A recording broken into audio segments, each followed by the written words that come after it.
जय माँ भवानी आपण मानकु आस्ट्रोशक्ति कार्यक्रम को स्वागत।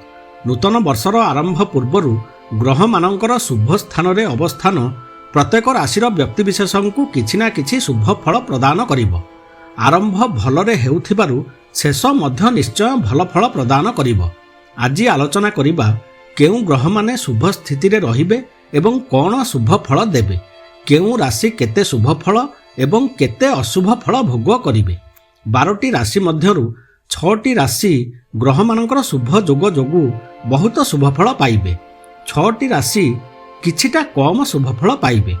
2टी अध्याय रे एही आलोचना को आमे शेष करिबा। प्रथमे आसंतु जानिबा नूतन वर्ष रे ग्रह मानकर स्थिति कोन रहिबो। रवि एवं मंगल महाग्रह नूतन वर्षर आरंभ रे बृहस्पति घर धनु राशि रे अवस्थान करिबा सह बृहस्पति दृष्टि रे रहिबे पराक्रमी जोगरे।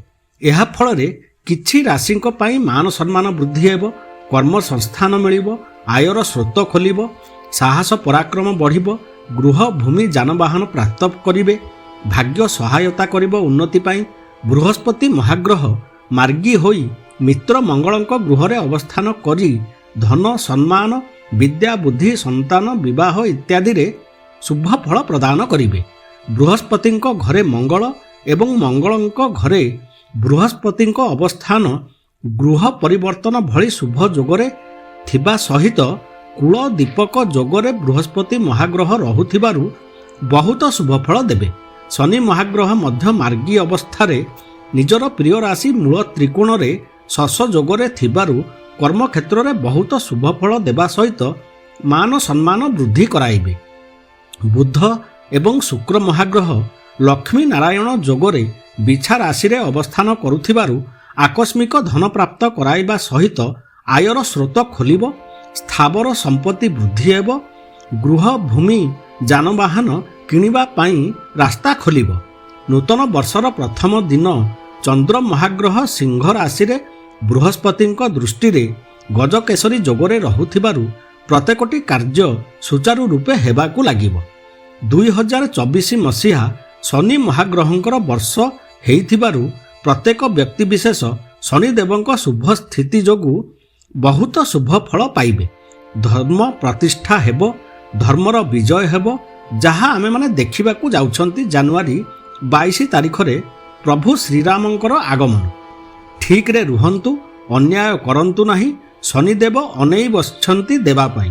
आमे नेई पारिबा कि नाही से कथा आम उपरे निर्भर करिबो। एबे आसंतु जानिबा सेही 6टी राशि विषय रे जेउ माने 2024 मसीहा रे बहुत शुभ फल पाइबे, जीवन रे बहुत उन्नति करिवे, कर्म क्षेत्र रे एवं व्यवसाय रे बहुत आगकू बढ़ी पारिबे। प्रथम राशि हला मेष राशि। राशि उपरे बृहस्पति महाग्रह कुलदीपक जोगरे, पंचम रे चंद्र महाग्रह गजकेशरी जोगरे, क्षतिकारक अष्टम स्थान रे बुध शुक्र लक्ष्मी नारायण जोग रे रहुथिबारु समस्त क्षतिरु रक्षा करिवे। नवम रे भाग्य भाव रे रवि मंगलंक जोग पराक्रमी कराइब, प्रत्येकटी कार्य रे विजय प्रदान करिब। एकादश रे शनि महाग्रह शश जोग रे रहुथिबारु एही शुभ जोग जोगु प्रत्येकटी कार्य रे सफल हेबे, सुविधा सुजोग पाखकू आसिबो, उन्नतिर रास्ता खोलिबो। यही समस्त शुभ जोग जोगु मेष राशि व्यक्ति विशेष मान सम्मान प्राप्त करिवे, धन ऐश्वर्य प्राप्त हेबो, कर्म रे उन्नति हेबो, कर्म प्राप्ति हेबो, सरकारी कर्म प्राप्त करिबा सहित विवाह एवं संतान क्षेत्र रे बहुत शुभ फल पाइबे। कर्मजीवी एवं व्यवसायी माने जीवन रे बहुत उन्नति करिवे, आयर स्रोत खोलिबो, धन बढ़िबाकू लागिबो। रोग ऋण शत्रु कमिबे। निज खर्च प्रति टिकिए ध्यान दियंतु। चंदन चेर किंबा आठमुखी रुद्राक्ष परिधान करंतु। अशुभ फल जहा किछि मिलिबार अछि ताहा कम होई शुभ फल बढ़िबाकू लागिबो। द्वितीय राशि हला मिथुन राशि। एकादश रे बृहस्पति, तृतीय रे चंद्र, षष्ठ रे बुध शुक्र, सप्तम रे रवि मंगल, नवम रे शनि एवं दशम रे राहु महाग्रहंक अवस्थान बहुत शुभ फल देव। कर्म प्राप्त करिवे एवं भल रोजगारर ବାଟ ଫିଟିବ। ରୋଗ ଋଣ ଶତ୍ରୁଙ୍କ ପାଖରୁ ରକ୍ଷା ମିଳିବ। ସମାଜରେ ମାନ ସମ୍ମାନ ବୃଦ୍ଧି ହେବ। ଭାଗ୍ୟ ସହାୟତା କରିବ। ଆୟର ସ୍ରୋତ ଖୋଲିବ। ଧନ ବଢ଼ିବାକୁ ଲାଗିବ। ଆଶା ଚରିତାର୍ଥ ହେବ। ମାଙ୍ଗଳିକ କାର୍ଯ୍ୟ ଏହି ସମୟରେ ହେବାର ସମୟ। ମେ ମାସ ପରେ ଖର୍ଚ୍ଚର ମାତ୍ରା କିଛିଟା ବଢ଼ିବ। ଘରେ ଅଶାନ୍ତି ହେବାକୁ ଦିଅନ୍ତୁ ନାହିଁ। ମାଙ୍କ ସ୍ୱାସ୍ଥ୍ୟ ପ୍ରତି ଯତ୍ନ ନିଅନ୍ତୁ। ବିପଦର ସମୟ। ତୃତୀୟ ରାଶି ସିଂହ ରାଶି। ଚନ୍ଦ୍ର ମହାଗ୍ରହ ରାଶି ଉପରେ ଗଜକେଶରୀ ଯୋଗରେ ଚତୁର୍ଥରେ ବୁଧ ଶୁକ୍ର, ପଞ୍ଚମରେ ରବି ମଙ୍ଗଳ, ସପ୍ତମରେ ଶନିଦେବ, ନବମରେ ଭାଗ୍ୟ ଭାବରେ ବୃହସ୍ପତି ମହାଗ୍ରହ ପ୍ରତ୍ୟେକଟି ବିଷୟରେ ଶୁଭ ଫଳ ପାଇବେ। କର୍ମକ୍ଷେତ୍ର ତଥା ବ୍ୟବସାୟରେ ଶୁଭ ଫଳ ମିଳିବ। ଗୃହ ଭୂମି ବାହନ କିଣିବାର ବର୍ଷ। ସନ୍ତାନ କ୍ଷେତ୍ରରେ ଶୁଭ ଫଳ ମିଳିବ। ସମସ୍ତ ଆଶା ପୂରଣ ହେବ। ଆକସ୍ମିକ ଦୁର୍ଘଟଣା ଏବଂ ଭୟରୁ ରକ୍ଷା ପାଇବା ପାଇଁ ଚନ୍ଦନ ଚେର ପିନ୍ଧନ୍ତୁ। ବୁଲା କୁକୁରଙ୍କୁ ଖାଇବାକୁ ଦିଅନ୍ତୁ। ଚତୁର୍ଥ ରାଶି ତୁଳା ରାଶି।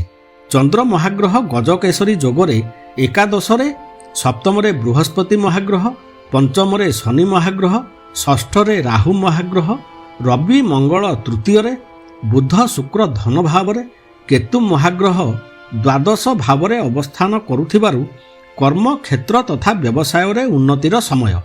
ବିବାହ ସନ୍ତାନ କ୍ଷେତ୍ରରେ ଶୁଭ ଫଳ ପାଇବେ। ଅଯଥା ଯାତ୍ରା ଏବଂ ବ୍ୟୟରୁ ରକ୍ଷା ମିଳିବ। ସ୍ଥିର ବୁଦ୍ଧି ହେବା ଦ୍ୱାରା ନିର୍ଣ୍ଣୟ ନେବାରେ ସକ୍ଷମ ହେବେ। ସୁବିଧା ସୁଯୋଗ ପାଖକୁ ଆସିବ। ପ୍ରତ୍ୟେକ କାର୍ଯ୍ୟରେ ସଫଳ ହେବେ। ଧନ ବୃଦ୍ଧି ହେବା ପାଇଁ ରାସ୍ତା ଖୋଲିବ।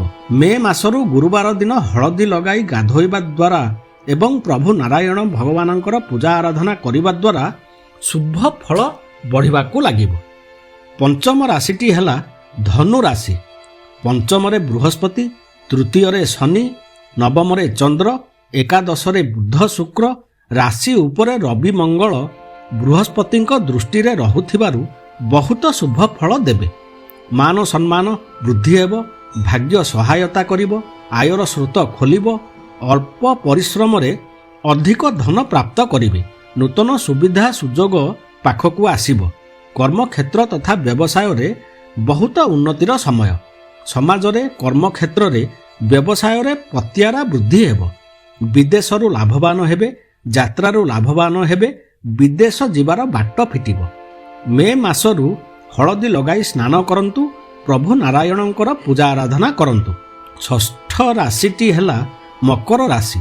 ଧନ ଭାବରେ ଶନି ମହାଗ୍ରହ, ତୃତୀୟରେ ରାହୁ, ଚତୁର୍ଥରେ ବୃହସ୍ପତି, ଏକାଦଶରେ ବୁଧ ଶୁକ୍ର, ଦ୍ୱାଦଶରେ ରବି ମଙ୍ଗଳ ବୃହସ୍ପତିଙ୍କ ଦୃଷ୍ଟିରେ, କେତୁ ମହାଗ୍ରହ ଭାଗ୍ୟ ଭାବରେ ଥିବାରୁ ବହୁତ ଶୁଭଫଳ ମିଳିବ। ଉଚିତ ପରିଶ୍ରମ କରିବା ଦ୍ୱାରା ଧନ ବୃଦ୍ଧି ହେବ। ପରିଶ୍ରମୀ ହେବେ। ଅଳସୁଆପଣ ଦୂରେଇ ଯିବ। ପରାକ୍ରମୀ ହେବେ। ପ୍ରତ୍ୟେକଟି କାର୍ଯ୍ୟରେ ବିଜୟୀ ହେବେ। ଶତ୍ରୁ ପରାଜିତ ହେବେ। ମାନ ସମ୍ମାନ ବୃଦ୍ଧି ହେବ। ବିଦେଶରୁ ଲାଭବାନ ହେବେ।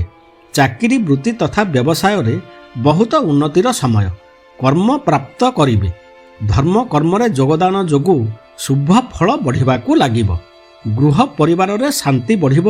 ମେ ମାସ ପରେ ବିବାହ ତଥା ସନ୍ତାନ ପାଇଁ ଶୁଭ ଫଳ ମିଳିବ। ନିଜ ବୁଦ୍ଧି ଜ୍ଞାନ ଯୋଗୁଁ ପ୍ରତ୍ୟେକଟି କାର୍ଯ୍ୟରେ ସଫଳ ହେବେ। ଏପ୍ରିଲ ଯାଏ ପ୍ରଭୁ ନାରାୟଣଙ୍କର ପୂଜା ଆରାଧନା ନିହାତି କରିବା ଆବଶ୍ୟକ। ସୂର୍ଯ୍ୟ ଭଗବାନଙ୍କୁ ଜଳ ପ୍ରଦାନ କରନ୍ତୁ। ହନୁମାନ ଚାଳିଶା ନିୟମିତ ପାଠ କରନ୍ତୁ। ଏହି ସବୁ କୁହାଯାଇଥିବା ପ୍ରତିକାରକୁ କରିବା ଦ୍ୱାରା ଏହି 6ଟି ରାଶି ଯେଉଁମାନେ 2024 ମସିହାରେ ବହୁତ ଶୁଭ ଫଳ ପାଇବାକୁ ଯାଉଛନ୍ତି ସେମାନଙ୍କର ଶୁଭ ଫଳକୁ ବହୁତ ବଢ଼ାଇ ପାରିବେ ଏବଂ ଅଶୁଭ ଫଳକୁ କମ୍ କରିପାରିବେ। ଭିଡ଼ିଓଟି ଭଲ ଲାଗିଲେ ଲାଇକ୍ କମେଣ୍ଟ ସେୟାର କରନ୍ତୁ। ଚ୍ୟାନେଲକୁ ସବସ୍କ୍ରାଇବ୍ କରନ୍ତୁ, ଯାହାଫଳରେ ମୋର ପ୍ରତ୍ୟେକଟି ଭିଡ଼ିଓ ଆପଣମାନଙ୍କ ପାଖରେ ପହଞ୍ଚିଯିବ। ନମସ୍କାର।